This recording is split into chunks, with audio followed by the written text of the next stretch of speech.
రోహిణిలో రోళ్లు పగలడమేమో కానీ ప్రజల ప్రాణాలు పిట్టల్లా రాలిపోతున్నాయి. 48 డిగ్రీల ఉష్ణోగ్రతలు నమోదవుతుంటే ఎండల దాడికి వడదెబ్బతో తెలుగు రాష్ట్రాల్లో ఒక్కరోజే 60 మంది చనిపోయారు.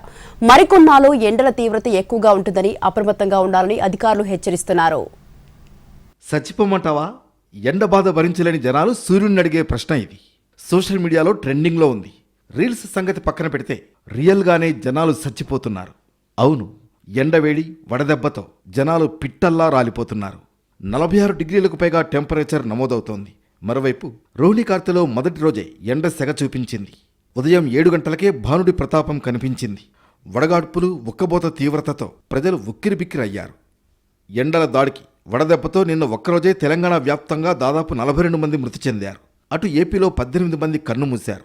మొత్తం 60 మంది చనిపోవడాన్ని చూస్తేనే ఎండలు ఏ తీవ్రతతో కొడుతున్నాయో అర్థం చేసుకోవచ్చు. ఓవరాల్గా 4 రోజుల్లో 168 మంది చనిపోయినట్లు తెలుస్తోంది. సూర్యుడు తన ప్రతాపాన్ని చూపిస్తూ ఉండడంతో తెలుగు రాష్ట్రాలు నిప్పుల కొలిమిలా మారిపోయాయి. ఈ పరిస్థితులు మరికొన్ని రోజుల పాటు కొనసాగే అవకాశం ఉందని వాతావరణ నిపుణులు హెచ్చరిస్తున్నారు. ఇవాళ కూడా తీవ్రమైన వడగాలులు వీచే అవకాశం ఉందని అంచనా వేస్తున్నారు.